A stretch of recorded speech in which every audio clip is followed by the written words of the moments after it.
नमस्कार, स्वागत आहे तुमचं आपल्या एका नवीन व्हिडिओमध्ये। आज आपण पाहणार आहोत विंटर स्पेशल मस्त ज्यूसी आणि दाणेदार असा गाजराचा हलवा। चला तर मग व्हिडिओला सुरुवात करूया।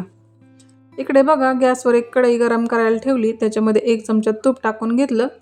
तूप गरम झालं की याच्यामध्ये 1 किलो किसलेलं गाजर टाकून घ्यायचं आहे आणि 4 ते 5 मिनिटं याला परतून घ्यायचे। बघा 4 ते 5 मिनिटं झालेले आहेत। आता याच्यामध्ये आपण टाकून घेऊ अर्धा लिटर दूध। दूध टाकून घ्यायचे आणि मिक्स करून याला झाकण ठेवायचं आहे। 5 ते 7 मिनिटं याला मंद गॅसवर शिजू द्यायचं। 5 ते 7 मिनिटांनंतर झाकण काढून घेऊ आणि याला एकदा मिक्स करून घेऊ। आता आपण याच्यामध्ये टाकूया 100 ते 150 ग्रॅम खवा। खवा टाकणे ऑप्शनल आहे, तुमच्याकडे असल्यास टाका, नाही टाकला तरी चालेल। खव्याच्या ऐवजी तुम्ही पेढा वापरू शकता किंवा दुधावरची साय वापरू शकता।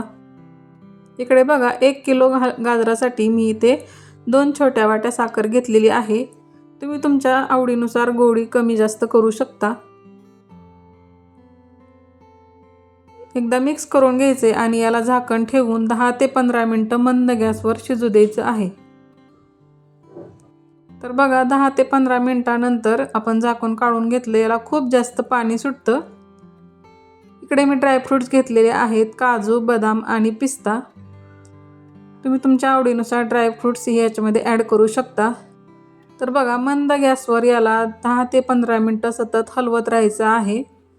सर्वात शेवटी आपण याच्यामध्ये टाकूया विलायची पावडर आणि याला हलवत राहायचं जोपर्यंत पाणी आटत नाही तोपर्यंत। तर बघा 10 ते 15 मिनिटं तयार झाला आपला मस्त ज्यूसी आणि दाणेदार असा गाजराचा हलवा। एकदा नक्की ट्राय करून पहा आणि व्हिडिओ आवडल्यास लाईक करा, शेअर करा आणि चॅनलवर नवीन असाल तर चॅनलला सबस्क्राईब नक्की